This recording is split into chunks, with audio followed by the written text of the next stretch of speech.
Bom dia, boa tarde, boa noite. Estamos aqui mais uma vez com mais um episódio do Loucos por Arquitetura, que é o podcast da revista Projeto, em parceria com a Docol, que é a marca líder em design. Inclusive, estamos aqui, como vocês já puderam ver, quem está vendo, mas quem não está podendo ver e está ouvindo, saibam que estamos aqui na Casa Docol, na Casa Docol que fica na Gabriel Monteiro da Silva, em São Paulo. Quem quiser, inclusive, as portas estão sempre abertas. Hoje estou aqui mais uma vez com a minha parça.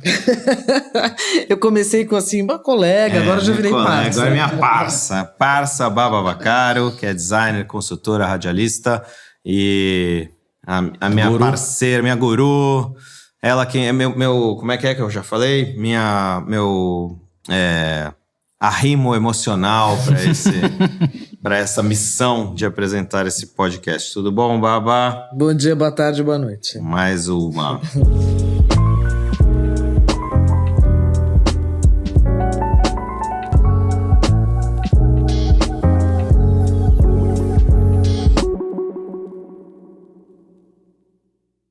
Bom, como eu falei, esse podcast é oferecido pela Docol, marca líder em design. A gente vai falar um pouco mais sobre isso ainda hoje, mas no momento quero falar do nosso convidado de hoje. Na verdade, ele é representante dos nossos convidados de hoje, que são o Bloco Arquitetos, escritório de Brasília, com Daniel Mangabeira, que é o nosso convidado. Tudo bem, Daniel? Tudo bem, muito obrigado pelo convite. Junto com o Henrique Continho e com o Matheus Seco, que são os sócios diretores desse escritório, super conhecido, super premiado, reconhecido, que foi iniciado em Brasília em 99. Em 2008, a empresa Bloco Arquitetos passou por uma primeira transformação. Segunda transformação. Qual foi a primeira, então? Vai lá, me corrige. Primeira é quando uma sócia que a gente tinha saiu, a gente mudou para Domo Arquitetos. Domo Arquitetos. E aí a segunda transformação a gente mudou para Bloco. E a terceira transformação, agora eles mudaram de prédio. Agora eles mudaram de prédio. A gente vai falar disso aqui, viu? Porque esse é uma mudança mesmo. É uma pra realização de um vocês. sonho. É verdade. Muito bem. Recentemente, como o Baba acabou de falar, que essa sede foi transferida para o edifício Morro Vermelho, setor comercial sul da capital federal. Bem-vindo novamente, Daniel. Obrigado. Muito obrigado. A gente agradece muito, principalmente os que vêm de fora de São Paulo, que a gente sabe que o tempo, apesar de falarem que o tempo é relativo, hoje ele é relativamente precioso. Não, mas vir para São Paulo é sempre um prazer. Eu tenho família aqui também, né? Então já aproveito. Já dá para ver as crianças. O convite de vocês era irrecusável. Tinha que vir com certeza. Obrigado, Daniel. Bom, a proposta do nosso podcast é falar sobre paixão, né? Loucuras, caminhos, trajetórias, por que arquitetura? Então a gente tem perguntado já de cara para todo mundo, qual que foi a sua história com a arquitetura? Por que arquitetura? Fernando, eu sou baiano. Eu digo assim, eu era baiana, porque eu digo que eu sou um brasiliense nascido na Bahia. Uhum. E quando eu morei em Itabuna, até os 17 anos, minha família sempre foi de engenheiros, fazendeiros, né? Não tinha ninguém da área criativa. E minha mãe me colocou numa escola de música desde pequeno. Eu estudei 9 anos de música clássica.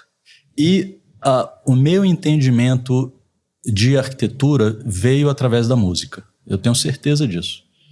Que quem me introduziu ao mundo da arquitetura foi o conhecimento musical. É a única relação que eu consigo estabelecer crível de assim, cara, por que numa família de ninguém da área criativa eu vim para esse mundo?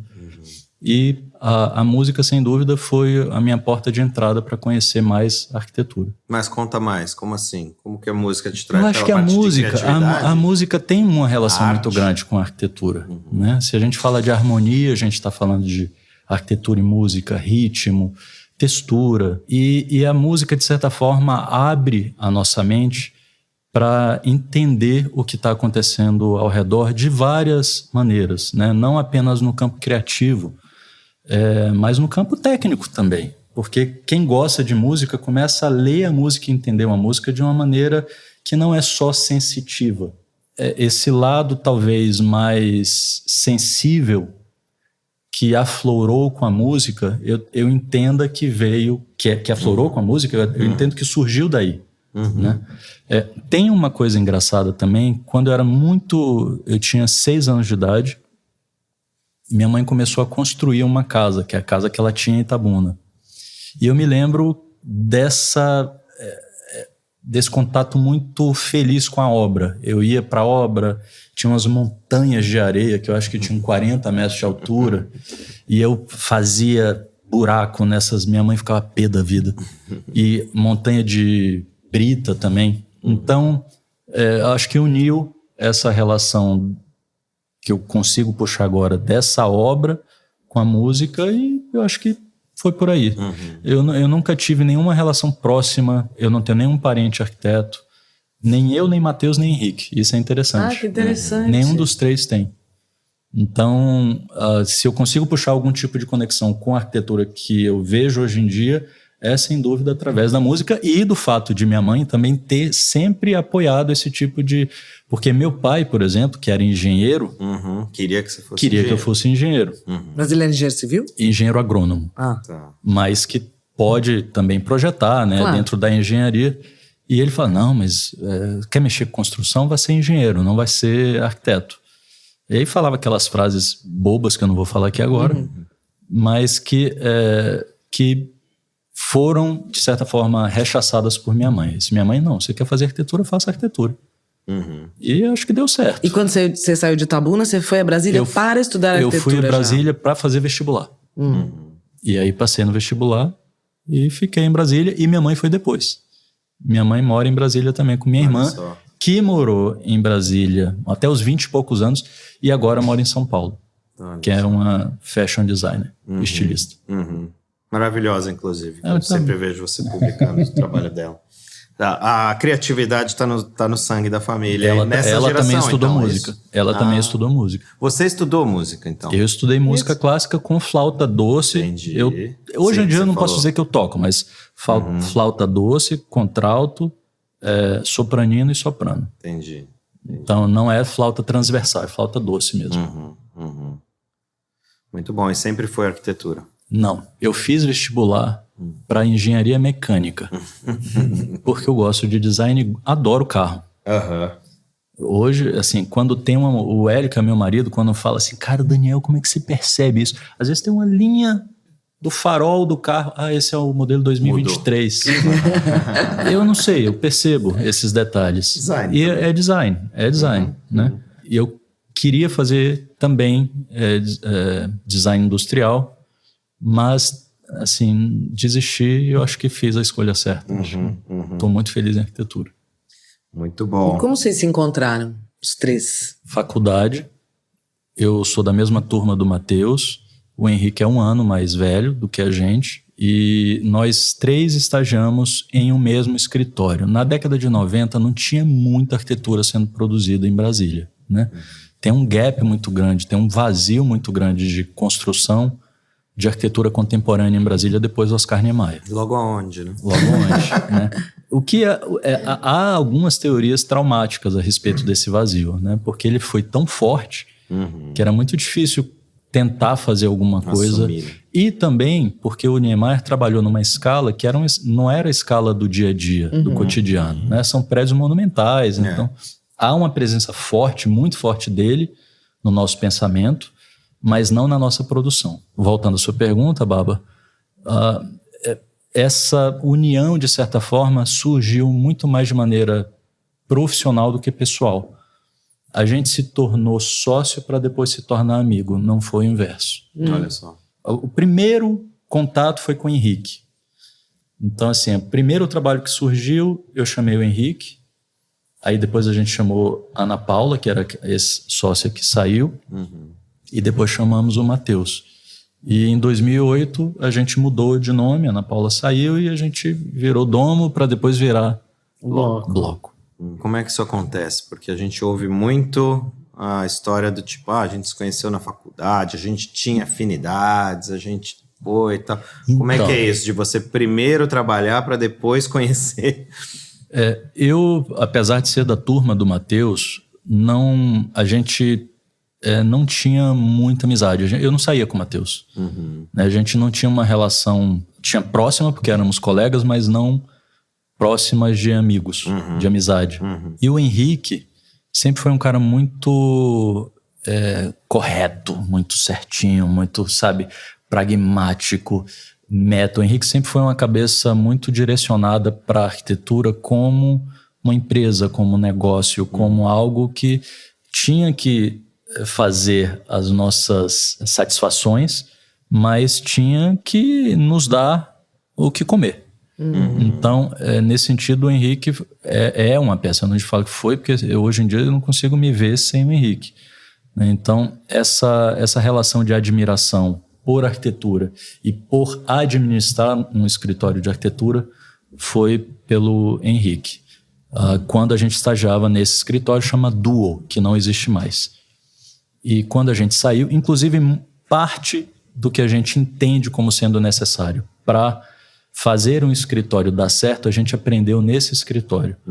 Né? Eles eram muito corretos em relação a não vamos virar à noite, não é esse o nosso papel, cada um tem sua família, cada um vai ter que ir ao cinema, cada um tem que viajar, todos têm que ter outro tipo de atividade que não seja só do escritório. Então eles foram mentores nesse lado. E o Henrique, de certa forma, encabeça esse movimento. A formação, eu entendi que vem desde a faculdade, mas foi desde sempre ou vocês estagiaram, trabalharam em outros escritórios? Não, desde sempre. Depois de estagiar na Du, o Henrique foi o primeiro a sair desse escritório para ficar só com o nosso trabalho. Eu saí da Du e fui trabalhar em um escritório que construiu o Brasília, hoje em dia é Royal Tulip, que era o antigo Alvorada do Rui Otaki. Então eu participei da construção do Brasília Shopping, que é projeto do Rui Otaki, e participei da construção, numa construtora em Brasília, da construção desse Blue Tree Royal Tulip, né? Então, que foi uma outra escola importante para mim. O contato com a obra vem desde criancinha, né, com minha mãe, e com essa construção. Eu gosto muito de obra, gosto de visitar, aprendo muito. E essa construtora, principalmente, tinha um arquiteto que trabalhava com o Rui, que chamava Alexandre, que eu não sei onde é que ele está, nunca mais vi depois da obra, mas eu lembro que ele chegava na obra e olhava para um detalhe no rodapé e falava, olha, isso aqui está na página, está na série 300.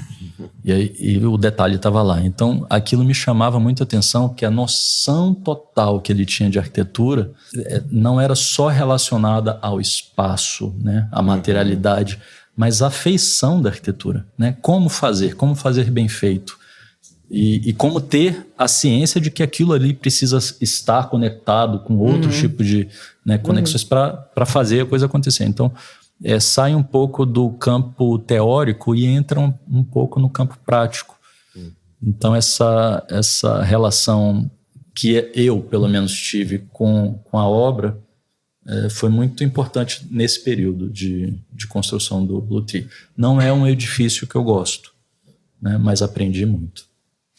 E dentro do escritório vocês têm papéis muito definidos ou todo mundo faz um pouco de tudo? O Henrique eu acho que tem um papel um pouco mais administrativo.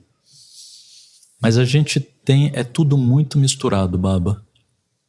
É uma zona. E existe uma coisa que existem os gerentes de projeto que encabeçam esse projeto para terem um contato com o cliente, mas não são os responsáveis pelo projeto. O responsável pelo projeto é o escritório. Né? E aí quem tem o contato maior com o cliente é quem está gerenciando o projeto. Mas, sabe, há uma discussão, engraçado isso, porque essa pergunta é frequente. Porque, enfim, são 3 cabeças e são 3 personalidades muito diferentes. Né? Muito diferentes. Só que elas são complementares, mas não significa que esse complemento significa que cada tem um papel, entendeu? Nas decisões, sempre os 3 estão muito presentes, muito. E além disso, a equipe também está muito presente. O nosso espaço lá do Morro Vermelho, que vocês falaram, é totalmente aberto. A gente não tem nem sala de reunião fechada. Então, assim, é todo aberto, todo mundo vê tudo. Eu tô passando na frente do computador de um estagiário que está fazendo um projeto aí, o que é que você está fazendo, como é que é isso? Ele fala, nossa, o que é que você está detalhando? Então, assim, tem uma troca muito constante do que está sendo feito. Eu tenho, obviamente, algumas predileções. Então, eu gosto muito de arquitetura, gosto de fazer um pouco a arquitetura comercial, mas o Henrique gosta mais de arquitetura comercial do que eu. Eu sou muito da arquitetura mesmo.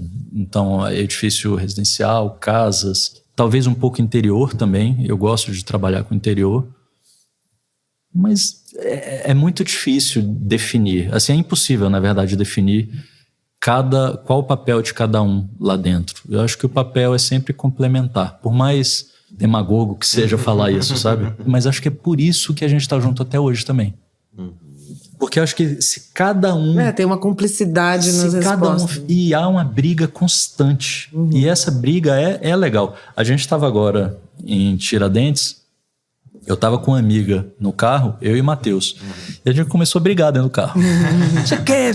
Aí uma discussão. A Sara, que é essa amiga, ficou quietinha assim. Aí, tá, tudo bem, depois a gente discute sobre isso. Aí a Sara, sério que vocês vão discutir agora na minha frente? E a gente saiu do carro e a gente começou a brincar um com o outro. Entendeu?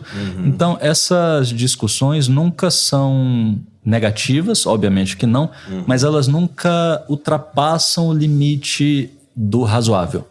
A gente nunca, cruza essa fronteira. Há um respeito muito grande pelo contestar. A gente contesta, só que a gente tem que, sustentar e escutar e às vezes dar um passo atrás e não, tudo bem, vamos seguir esse papel. Então, há uma cumplicidade, há um respeito, há uma admiração, mas há também uma humildade em retroceder. Não há ego nessa discussão. A gente estava falando das diferentes atribuições de cada um do escritório, né? E o cara que está à frente das instituições, CAL, não sei o que, conselhos, e que tá, não, é sempre você, não é? Mas é político, né? Então, mas não sabia? Porque, por exemplo, o Matheus foi presidente do IAB. DF. Eu fui presidente do CAL DF. Né? O Matheus, ele, assim como eu, a gente tem uma pretensão de dar aula. Só que o Matheus tem uma conexão com o mundo acadêmico muito maior do que o meu. Ele é o porta-voz nesse outro sentido. Entendeu? Mas o Matheus também é uma pessoa que está muito presente. O Henrique também. Agora, a gente foi chamado agora, quero o Henrique fazendo esse papel de representante do bloco. Então, cada um acho que tem essa representação em áreas específicas. Mas não tem um porta-voz, assim, não tem... Eu não me sinto, pelo menos. Quando você pensa em bloco, você não pensa, é o Henrique, é o Matheus, é o Daniel. Você vê uma imagem, assim, dos três. Eu sou mais fácil. Assim, né? Você é o mais fácil. Eu sou mais fácil. Você topa. Entendeu? Né? Me chamou, eu tô indo. Boa. É que você gosta pouco de viajar também, né? Nossa, baba. Enfim, esse é outro papo. Vamos voltar para o Morro Vermelho. Você falou que foi a última grande fase, a última grande mudança de fase. Vocês mudaram para esse escritório, queria até que você explicasse um pouco mais aí para quem não sabe, né, sobre o edifício. Eu tive ano passado lá e vocês gentilmente me convidaram para conhecer, e aí pude conhecer também o quanto não é só um prédio que tem um escritório do bloco, mas que é uma comunidade. Vocês fizeram uma General Jardim ali. Vertical. Tem uma General Jardim verticalizada. O que é essa nova casa do bloco? O que ela tem a dizer sobre o momento de vocês, sobre a particularidade de cada um, enfim? Acho que o Lelé, ele sempre foi no nosso ideário, no nosso inconsciente, talvez, um arquiteto que a gente tinha talvez maior admiração do que o Oscar Niemeyer, dada a importância dele na cidade. O Lelé fez edifícios em Brasília que são estupendos e pouco conhecidos a fundo, né, até pelos arquitetos brasileiros. E o Morro Vermelho, que é um desses edifícios que ele construiu, que é irmão do Camargo Corrêa, que é um outro edifício de mesma proporção, mesmo projeto, só que com brise com a cor esverdeada, que foi definida pelo Atos Bulcão. Tanto o laranja do Morro Vermelho quanto o verde do Camargo Corrêa. E o Lelé, ele sempre teve uma sensibilidade para entender a pré-construção para além da técnica. Aí eu vou fazer o inverso do outro, sabe? Da escolha da música e da arquitetura. Ele conseguiu atribuir a uma repetição de construção poesia. E isso em várias escalas, né? Se você pega os hospitais, Sara Kubitschek, se você pega esse edifício, se pega a passarela, né? Que é só 2 peças, são só 2 peças que fazem essas passarelas que tem em Salvador, que tem em Brasília. Há um racionalismo, há uma concisão de elementos arquitetônicos e estruturais que sempre nos encantou. E esse encantamento fez com que a gente olhasse para o Morro Vermelho com um grande desejo. Assim. Eu acho o prédio em altura mais bonito do país. Né? Peço perdão aos arquitetos que estejam, mas o Lelé é o Lelé e ponto final. Então, era um desejo quase inalcançável. Assim, cara, até parece que a gente vai ter um escritório aí. Mas aconteceu durante a pandemia. É um edifício feito em 1974, tem exatamente a mesma idade que eu, 50 anos. E é de uma genialidade construtiva, espacial, arquitetônica, urbanística, em todos os sentidos. O que é muito interessante desse edifício? Ele mescla arquitetura, mescla estrutura feita em loco com pré-fabricado. Então tem uma racionalidade construtiva, mas ao mesmo tempo tem uma plasticidade muito grande e tem uma lógica de proteção ambiental. O nosso escritório anterior era na Asa Norte, na 202 Norte. A gente chegava no escritório e ligava o ar-condicionado. Então, esse trauma fez com que a gente instalasse 4 aparelhos de ar-condicionado nesse atual escritório que a gente ligou talvez 20 vezes em 3 anos. É muito além do que a gente consegue entender. Eu, como arquiteto, olhei aquele edifício e imaginei que precisaria ter ar-condicionado. Sim. E não precisa. Então, o que Lelé fez naquele edifício é muito além, gente. É só visitando para conseguir entender a beleza, né, de você ter uma placa de teto pré-fabricada que você afasta 2 centímetros e ali você consegue passar todo tipo de tubulação para detecção de incêndio, para iluminação, para elétrica, do que você precisar. Então, são elementos muito leves, construídos, né, de fibra de vidro, e ao mesmo tempo muito simples. Há uma simplicidade que é muito difícil de a gente ver em obras complexas como essa. Bom, e nos hospitais também, inclusive porque elas proporcionavam maior saúde aos pacientes, sim, até por todas essas questões, né? Sim. E eu acho que realmente é muito difícil você tirar a poesia desse racionalismo, né? Dessa precisão que é a arquitetura prefabricada para esse tipo de projeto, né? Você fala assim, não, a gente hoje tem construções pré-fabricadas absolutamente de madeira, uma coisa absolutamente, né, poética nesse sentido do material natural, de uma coisa que... Outra coisa é você tirar desses pré-moldados, concreto. Você tirar essa leveza, você imaginar essa coisa arejada, tudo que vem na cabeça quando você pensa no Lelé. É luz. É luz, é ar, luz. né? Ar e luz, né? Ar e luz. O ar vem antes até. Tanto é que quando a gente entrou, a gente, cara, o que a gente vai fazer? Aí assim, nada.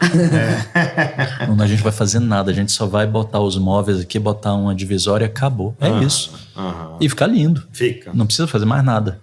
Né? Aqueles painéis já são um caos à parte. Mas vocês fizeram lá um projeto, enfim, belíssimo, é isso, com pouquíssima interferência na arquitetura, mas um projeto também para dividir um pouco o programa, né? Tem outros escritórios funcionando. Aí falar um pouquinho por que também a gente queria ir para o setor comercial. Né? Já era um desejo ir para o setor comercial, que é uma área central da cidade, que passa, como todas as áreas centrais de qualquer metrópole brasileira, por problemas de ocupação, por dificuldades de diversos níveis. Mas, no caso de Brasília, a gente, na época eu morava na Asa Sul, é uma área de fácil acesso e é uma área ainda um pouco estigmatizada pela pobreza, pela sujeira, pela baixa manutenção urbana de todos os tipos. Então, a gente queria ir para tentar, de certa forma, fazer... Aí, gente, pode parecer um pouco egocêntrico ou um pouco metido, mas assim, cara, o nosso escritório é um escritório que tem uma certa relevância, né? Então, vamos no setor comercial. Uhum. Vamos mostrar que essa parte da cidade tem um potencial incrível, né? Já existia arquiteto lá, tá? Isso, a gente não foi o primeiro escritório que foi para o setor comercial. Uhum. Mas quando a gente foi para o setor comercial, a gente começou a chamar outros colegas. Tanto é que nós somos no 13º andar, né? Dividimos o andar com o Marcos e com o Luiz, que é um advogado e um cara que trabalha com criatividade de uma maneira geral, dono de galeria, imobiliária, etc. E a gente chamou colegas que estavam na Asa Norte para ir para o 12º andar. Eles ocuparam, são 4 escritórios de arquitetura que estão ali. Já tem mais 2 do lado de fora, no outro prédio. Tem o ArcBR, tem o Estrela, tem o Matheus Mendes, tem... Então, a gente, de certa forma, começou a chamar outro movimento. General Jardim, mas é mais ou menos isso, só que é um bairro, né? E é muito bacana o setor comercial, porque tem um pouco da cidade que o Lúcio Costa falava, assim, o Brasil real ocupou essa área. Ele falou isso a respeito do setor de versões sul, mas que é verdade, né? O Brasil real está ali. Quando a gente vê o camelô, quando vê a sujeira na rua, quando vê o lixo, quando vê o cara parado em fila dupla, né? Então, tudo isso movimenta e traz um pouco de verdade a respeito de onde a gente está. Porque morar em Brasília parece tão irreal, porque é tudo tão bonito. É tudo tão bem cuidado, é tudo tão espaçoso, verde, arejado, ar, luz. Então, quando a gente vai para o setor comercial, é por isso que as pessoas às vezes estranham. As pessoas de Brasília estranham. Porque é onde você tem prédio, 13 pavimentos, porque você tem sujeira na rua, porque você, sabe, tem o camelô, aquela fila que você passa de lado. E o brasiliense não está acostumado com isso. Porque Brasília é realmente muito bonita, gente. Assim, sinto aqueles que não gostam de Brasília, mas eu sou apaixonado pela cidade, né? Tive a honra de participar de um livro que a Babo fez a respeito da 308. Então, esse contraste é muito interessante. E está no setor comercial sul, para fazer com que não só os arquitetos, mas de certa forma, sabe, a gente consiga levar um pouco mais levar os clientes lá, né? Então o cliente mas é isso. Aquele que mora no Lago Sul, né? Que visitar uma cidade que ele não conhece. Né? É claro que, não serei hipócrita, que a gente está no edifício que é um ícone arquitetônico da cidade. Né? Tem garagem, tem tudo isso, porque Brasília é essencial. Mas é o fato dele ou dela irem ao setor comercial sul. Isso é muito importante. Muito bom. Ele já respondeu uma das perguntas que a gente costuma fazer aqui, que é sobre quem é o arquiteto, assim, que inspira e tal. Ele já disse. Lelé. Mas tem outro. Tem vários. Ele tem uma lista para nos dar. Um em cada país, um em cada cidade, ou em cada... Vamos fazer a Juve ali, o influenciador ali. Top 5. Top 5, Butch. Butch. Nosso convidado também dessa temporada. Eu sou muito fã dele. Né? Não só por tudo que ele faz, mas até eu tive a honra de conhecê-lo um pouco mais além, né, e ele é um encanto de pessoa. Então é muito bom a gente ver um profissional da envergadura dele, tão humilde, tão simples, eu acho que isso é um grande aprendizado pra gente. Como o Lelé foi. Lelé também tá nesse rol.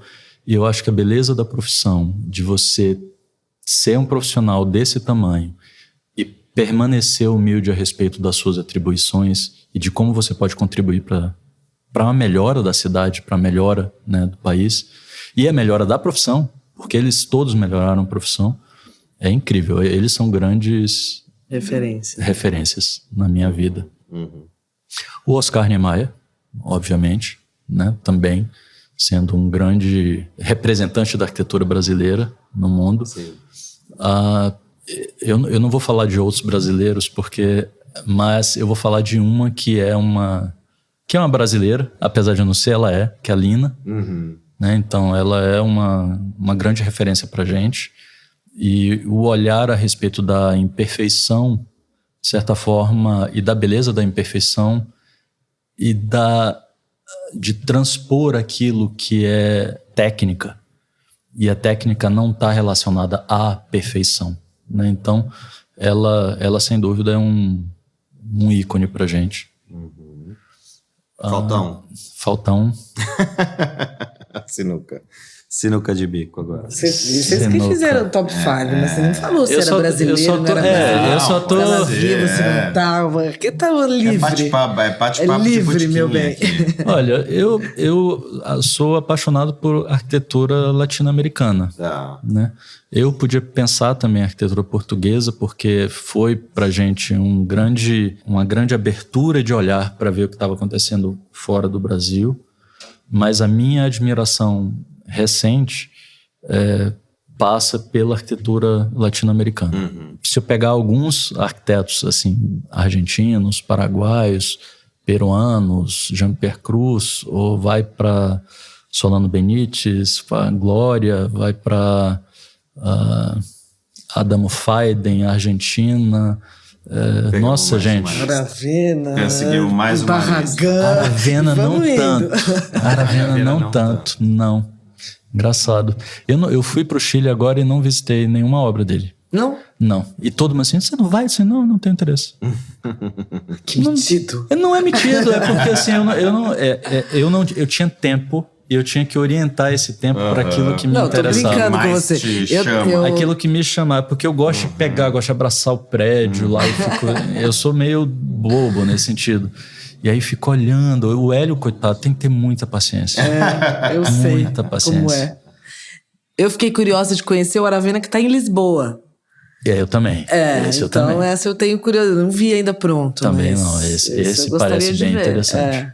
E aqui, só para não perder o registro, porque ele falou do Butch, dessa admiração por arquitetos que são humildes e tal. Só uma admiração sobre a sua humildade de falar alguns minutos atrás de que vocês três são um escritório com uma certa relevância. Vocês são bastante relevantes, né? Vocês têm um trabalho muito consistente, muito... admirado, acho que por toda uma geração de jovens arquitetos, enfim, acho que vocês estão nesse lugar de formar, né? Esse é o nosso Loucos por Arquitetura, né? Então a gente tem perguntado também o que você acha que é qual que é o diferencial, onde está a cerejinha do bolo aí do bloco, que torna vocês, num país, eu já repeti isso em outros episódios, um país que forma de 10 a 12 mil arquitetos por ano. Não é fácil você ter um escritório que se sobressai. Cadê a loucura de vocês? Onde que está o ponto que você acredita, que você enxerga no bloco e fala, eu acho que a gente tem esse elan? Nossa, que pergunta difícil, mas a primeira compreensão que eu tenho a respeito disso é paciência. A gente precisa ser muito paciente a respeito da profissão, porque no nosso caso, onde nós não tínhamos... Gente, eu sou baiano, o Matheus é de Niterói, e o Henrique era o único de Brasília, a gente, né, fazendo arquitetura. Todos os meus amigos em Brasília eram meus colegas. Então, foi um tempo para a gente amadurecer a nossa profissão. Né? A gente sai da universidade muito cru. Então, primeiro é paciência. Segundo, é uma autocrítica constante. A gente é muito autocrítico, né? Então esses questionamentos toda hora acontecem entre nós três, entre os estagiários, os arquitetos que trabalham com a gente. Não, por que você propôs? Porque eles também fazem, a gente dá abertura para propostas com os arquitetos colaboradores, né, sócios associados da gente. Só que existe uma busca constante a respeito do que é racional e adaptável para a nossa realidade. Eu acho que isso é uma coisa que é muito marcante do nosso trabalho, eu acho, pelo menos.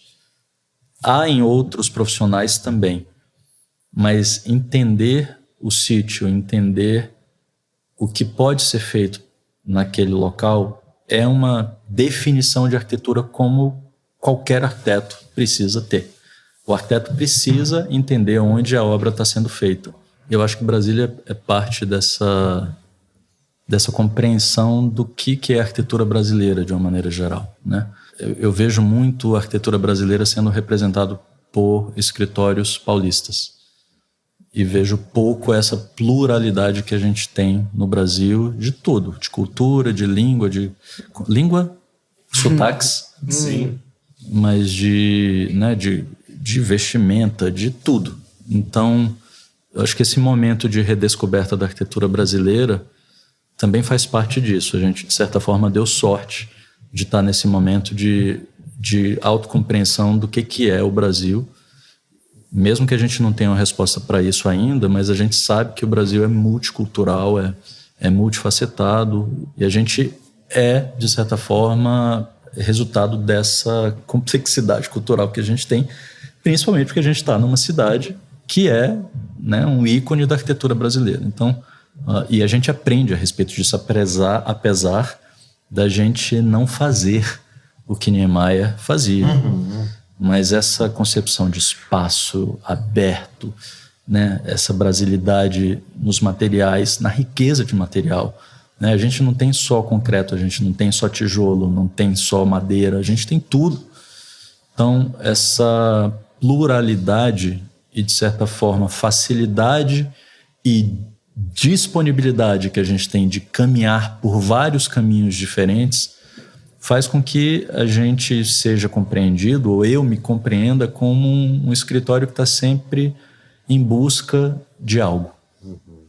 E essa busca acho que não vai acabar nunca, mas essa vontade que a gente tem de experimentar, de arriscar, conhecer caminhos distintos, técnicas diferentes, de procurar fazer com que a arquitetura não seja só um retrato construtivo ou só cultural, né? Que traga algum tipo de progresso, e progresso em vários aspectos, né? No aspecto de quem está construindo, no aspecto para quem a gente está construindo, que tipo de resposta a gente vai dar para a cidade ou vai dar para o meio ambiente, porque a gente também constrói muito na Chapada. Então, todas essas dinâmicas envolvidas na nossa profissão fazem com que, eu imagino, a gente acabe aparecendo de uma maneira responsável, e isso é muito importante dizer também. Porque, beleza, vamos fazer uma casa de MLC. Não é por aí. A gente tem que estudar o material, a gente tem que conversar muito, a gente tem que entender para quê, por quê, faz sentido. Então, essa busca incessante por novos caminhos talvez seja uma característica do escritório. Que pergunta difícil, Fernando. Putz, grilo. Arrasou na resposta, né? Eu acho que faz todo sentido. Pois é, e você acabou de completar 50 anos. 50. O Henrique Mesocentenário, já tem 50, adorei isso, mesocentenário. Mesocentenário. Henrique também? Henrique também, o Matheus é o bebê. Tá chegando. 49. De carreira, metade disso, mais ou menos. Metade disso, Me formei com 24. Pois é. Quais são os próximos passos? O que você tem para contar para a gente? Quais projetos vocês têm aí em andamento? O que vocês ainda almejam? Eu queria muito fazer um edifício em Brasília. Nós três queríamos muito fazer um edifício. Atenção, construtoras. A gente já tentou, né, mas não deu muito certo. A gente está fazendo agora um edifício bem interessante, numa reserva que eles vão fazer. É um planejamento, um parcelamento urbano. Não chega a ser um condomínio, mas é um parcelamento urbano que está sendo construído em Brasília, que a gente está fazendo um edifício bem interessante. Só que eu queria construir um edifício residencial mesmo, no plano piloto. Isso é um sonho, de verdade. Olha só. Ainda tem terreno para isso, pelo menos. Né? Tá facinho, gente. Então, ainda bem que nada é fácil. Porque se fosse fácil, ia ser construída muito porcaria. Né? Lógico. Então, eu acho que a gente tem um vazio ali de construção de arquitetos que foram super relevantes no início, né? A gente tem Marcílio Mendes Ferreira, a gente tem o Matheus Gorovitz, a gente tem grandes arquitetos que construíram edifícios residenciais super importantes, que são muito mais escola para a gente, né, do que outros grandes arquitetos brasileiros, mas a gente nunca construiu isso. Então, eu acho que mudar um pouco da escala é um desejo nosso, mudar. Porque eles já fizeram, a gente acho que acabou nem fazendo essa pergunta, né? Restaurantes, empreendimentos diversos, apartamentos, casas. O edifício residencial está faltando no portfólio. A gente já fechou o segundo projeto fora do Brasil, então isso já está acontecendo. Já fez e de clientes estrangeiros, o que é muito interessante, não são clientes brasileiros. A gente fez uma casa em Nova Jersey que aprovou no início desse ano. De um cliente americano. E uma casa em Vila Nova de Gaia de um cliente português. Olha só. E essa casa ainda está em fase de aprovação. A de Portugal? A de Portugal. Então esse primeiro passo a gente deu, só que eu queria ampliar mais a escala. A gente não participa de concurso, né? Isso são coisas que as pessoas... por que vocês não participam de concurso? Não tem tempo. Tem um outro escritório que a gente admira muito em Brasília, que é dois, na verdade, que é o ArcBR e o MRGB, que participam muito de concurso. Né? Mas a gente não, por diversas razões. Né? Mas a gente resolveu apostar mesmo na nossa dureza profissional. Uma das razões é também o que a gente já viu aqui em outros momentos, em outros episódios dessa nossa jornadinha aqui do Loucos por Arquitetura, essa opção que vocês fazem e reiteram, até eu vi na palestra de vocês em Tiradentes, já tinha ouvido de vocês antes, essa opção por ser um escritório médio, né? De não querer ser um escritório que, de repente, tem um número maior de funcionários, coisa do tipo. Gigante. Teve uma discussão com o Jimenez, do FGMF, que é um escritório aqui de São Paulo que a gente gosta muito. Há muitos anos, eu nem sei quanto tempo tem isso, eu falei, eu não quero ser um escritório, eu não quero ser uma empresa, eu quero ser um estúdio. Aí o Jimenez, por quê? Aí eu comecei a falar e ele, muito inteligente, assim, olha, desculpa, mas você tá errado. Porque se você quer crescer e você quer ter um grande impacto na sua profissão, você não vai conseguir fazer isso em grande escala sendo um micro escritório. E eu entendi o que ele falou, né? Eles têm um escritório gigantesco. Sim. Hoje em dia ele tem inveja de mim. Porque eu tenho um escritório pequenininho. Mas foi uma discussão que eu e o Matheus Henrique, a gente ficou batendo um papo direto sobre isso. Cara, o que é que a gente quer ser? Quem a gente... Que tamanho a gente quer ter? Eu realmente não quero perder o controle do que eu estou produzindo. Eu não tenho tempo. E talvez eu, Matheus Henrique, sejamos um pouco concentradores. O alto tão grande que a gente não consegue delegar o suficiente. Então... é o nosso perfil, a gente vai querer ser sempre esse estúdio, né, de poucos projetos, mas projetos muito bacanas. Então a gente tem pouco, por exemplo, uma coisa que é muito comum em escritório de arquitetura não, vamos pegar esse projeto porque ele vai subsidiar, digamos, a nossa produção. A gente tem pouco isso. A gente não quer pegar esse projeto porque não vai valer a pena pra gente. Né? Então, a gente recusa, pode parecer arrogante isso, mas a gente recusa projeto que não tem a ver com o que a gente acredita. E a gente, olha, isso não é o nosso perfil, a gente passa esse projeto para outro colega, para outro...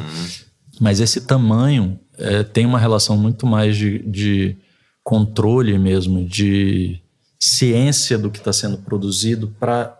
que eu falei no início desse bate-papo, então, eu vou muito para a obra. Vocês estão lá, vocês e a estão obra dentro. É tempo. Agora, essa semana, sexta-feira, a gente vai para Trancoso. Eu vou para Trancoso. Sim, tem uma obra que está tendo lá. Eu vi 20 vezes a Trancoso e 2 vezes eu fui para a praia. Eu amo, de verdade, assim, tá em obra, tá lá com peão e tal. Tanto é que uma casa que a gente fez, que é a Casa Cavalcante, parte da obra tem a ver com o processo de construção. Assim, a gente queria construir a cobertura antes para que os trabalhadores fizessem a casa na sombra. Isso é o quê? É porque a gente está em obra. Tá vendo o sofrimento. Tem um livro muito bacana que eu comprei agora na Semana Criativa de Tiradentes, chama As Mãos da Obra. Shirley, esqueci o sobrenome dela, que fala a respeito disso, né? Desse contato do arquiteto com a obra. Sim. Como isso é importante para a nossa profissão, para ampliar a nossa visão a respeito de sociedade, de como a gente lida com as pessoas que constroem a nossa casa, que constroem o nosso banheiro, né? Que está ali botando um mármore de R$1.000 um metro quadrado, sendo que então, assim, que complexidade isso aí gera, né? Na cabeça de quem está construindo. Então, qual é o respeito que a gente tem que ter por essas pessoas que estão construindo? E como essas pessoas são importantes dentro da nossa profissão. Assim como foi meu professor. Você está entendendo? Sim, essa relação de importância não tem a ver com formação cultural, formação educacional, né? E nem com nível social. Então, essa grande bacia que é a nossa profissão, que abrange desde a importância de um pedreiro até a importância de um professor, que nesse sentido eu coloco em 2 níveis, mas de referência, mas de mesmo nível de importância de conhecimento, entendeu? De formação. A gente vai aprender muito com um pedreiro. Pode ser. E vice-versa, né? E agora, um professor é um professor, né, gente? É a profissão mais importante do planeta. Sim.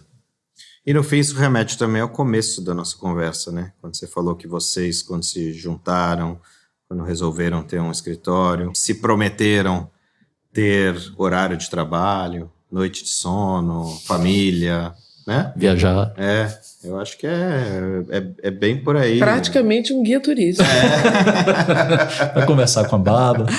A gente vai fazer vários navegas só com as viagens do Daniel. Não, porque quando a gente tem falado nisso, né? Nos outros episódios também esse assunto tem surgido, né? Sobre essas escolhas que eu acho que a arquitetura é uma profissão que permite você ter a escolha, se você quer um estúdio ou se você quer um grande escritório. Claro, tudo vai depender do seu trabalho, de você conseguir ralar. Você vai ralar do mesmo jeito. Você vai ralar muito, exato. Mas ambos são possíveis, né, de ser reconhecido. Você não precisa ser o maior escritório para ser um grande escritório de arquitetura, né? Mas não é um desejo nosso também. Exato, pois é. Não é uma coisa que a gente busca. Eu quero ser um grande escritório reconhecido. Não existe isso. Mas isso Eu quero fazer um bom trabalho. Exato. E aí isso vem por consequência. Essa é a consequência natural das coisas. Mas a gente na revista, a gente já teve 6 vezes mais equipe do que a gente tinha antes. E eu digo para todo mundo que me pergunta, como é que é você? Eu falo, hoje a gente é uma pequena editora, quase que um estúdio. E é o melhor momento profissional da minha vida, porque acho que é estilo de vida. Você consegue escolher também aquilo que você... Quais são as batalhas que você quer vencer ali, né? Estilo de vida. Ou lutar, né? E entender as limitações de cada coisa, né? Porque você tem uma hora que você tem que dar ponto, colocar um ponto ali.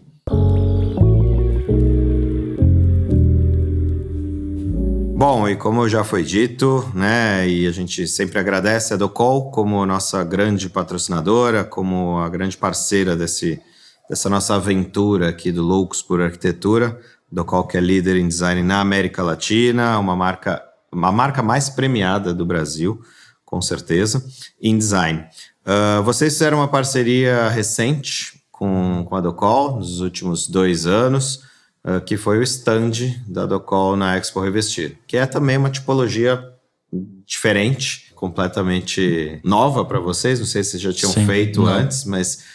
E ao mesmo tempo ela contou com uma série de desafios e que tinha a cara de vocês também, né? A ideia de ter um stand que pudesse ser reciclado, reutilizado. Eu queria que você contasse sobre isso. Bom, acho que Loucos por Arquitetura tem tudo a ver, porque essa aqui é louca. Foi graças a Baba que surgiu esse convite. E a gente nunca tinha feito stand de 100 metros quadrados. E aí a Docol, com a ajuda da Baba, obviamente, encampou a ideia de contratar a gente para fazer um stand de 1.000 metros quadrados. Foi uma loucura.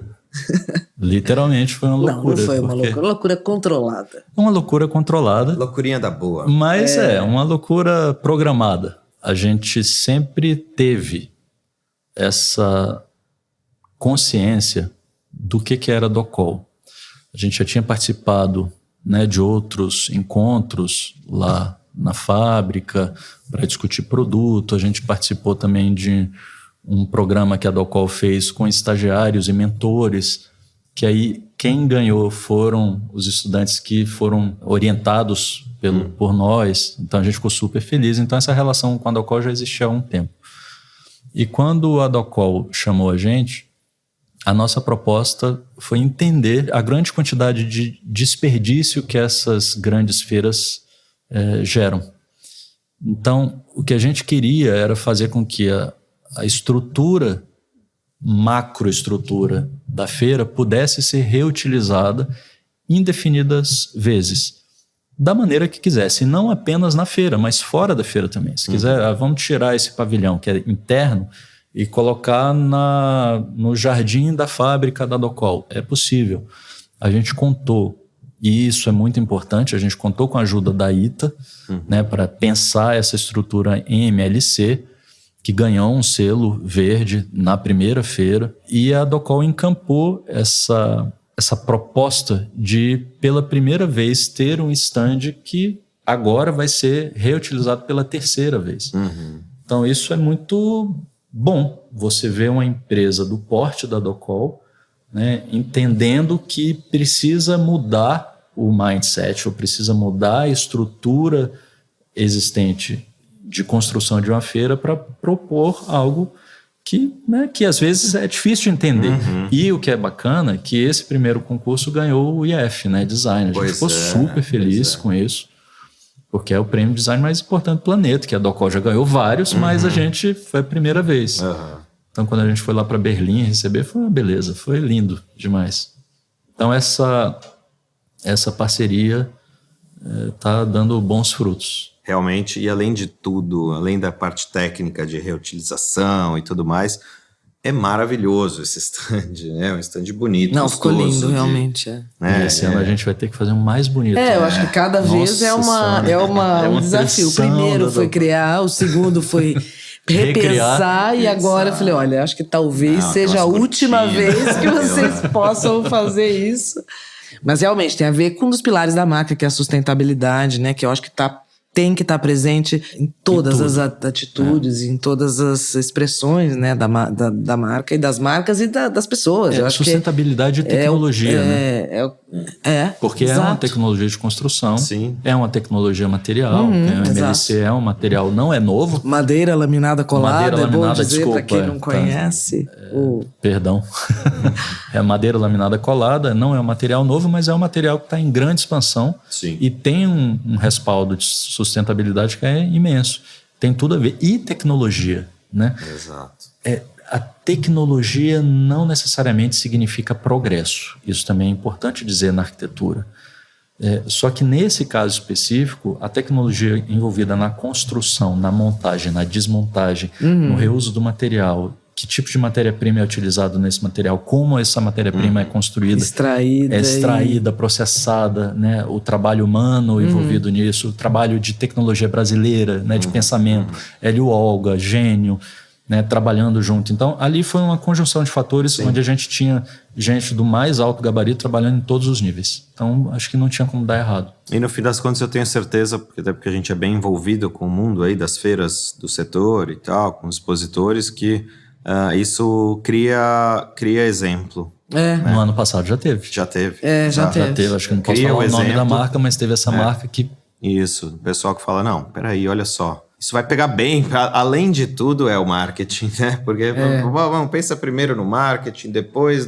Não, isso vira o verdadeiro, o genuíno marketing, né? Algo que foi feito... É o que cria os parâmetros, né? Os parâmetros para o futuro, né? Para você pensar. Exatamente. Né? Porque realmente o nível de desperdício que a gente vê nas feiras é uma coisa...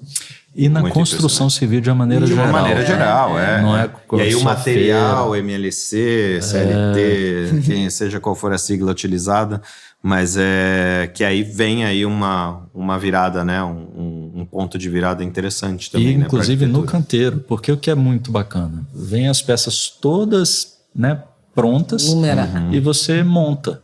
Sim. Isso numa feira... Olha o Lelé aí. Olha o Lelé, é mesmo. Interessante, a maneira de pensar, né? É verdade.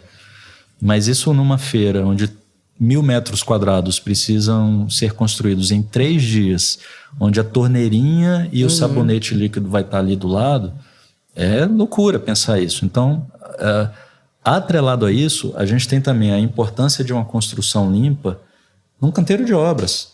Essa obra que a gente está fazendo em Trancoso, por exemplo, a gente desmatou o mínimo possível, porque a gente está utilizando MLC, então chega tudo, né, montadinho, tudo prontinho para a montagem. Então a intervenção no canteiro também é muito menor.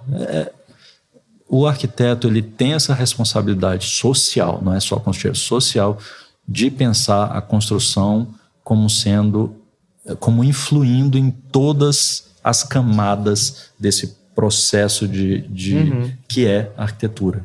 A arquitetura não é só a obra construída, a arquitetura é todo esse processo que passa. Então, não é só isso. Então, a arquitetura quando a gente fala a respeito de arquitetura, a gente tem que mostrar tudo que está envolvido, até principalmente em relação a estudantes de arquitetura, eles entenderem que a arquitetura não é só Pinterest, Instagram, que fica aparecendo ali com um texto que eles não leem. Finalizando aqui, muito bom. É sempre um prazerão ter vocês, bloco, queridos, sempre muito solícitos aí. Se eu falei alguma bobagem, Henrique Matheus, depois a gente discute. Depois vocês escutem no carro. Relação. Discute no carro. Obrigado, Dani. A gente sempre agradece vocês pela disponibilidade, pela vontade real de dividir experiências aí, e para a revista isso é sempre importante, porque a gente tem essa missão de difundir esses pensamentos. Então, te agradeço muito, agradeço a Baba mais uma vez. Eu tô aqui, como eu sempre amigos. digo, só para ouvir os feras falarem. Não, isso é um prazer estar aqui, mas eu queria realmente parabenizar, porque cada vez se discute menos arquitetura no nosso país, né? Então, a gente vê assim, a diminuição de massa crítica acontecendo nos meios de comunicação. Então, por diversas razões, não estou falando só de arquitetura não, tá? Estou falando de uma maneira geral. Sim. E quando a gente vê uma iniciativa dessa da Projeto, tem vários podcasts também que eu escuto a respeito de arquitetura. Então, é uma formação continuada fora da academia, que é muito legal, até para a gente discordar, né? Sim. Eu acho que do Butch eu não vou discordar nada, mas a gente pode discordar de outras, né, entrevistas, e é muito bom conhecer esses profissionais através dessas perguntas e dessa informalidade. Eu acho isso muito, muito rico para a nossa profissão. Bacana. Muito obrigado mesmo, é uma honra estar aqui. Valeu, obrigado pelo seu tempo. E é isso aí, acompanhem a gente então. Loucos por Arquitetura, em todos os nossos episódios dessa primeira temporada, que é só a primeira, não é isso? É só a primeira. Primeira de muitas.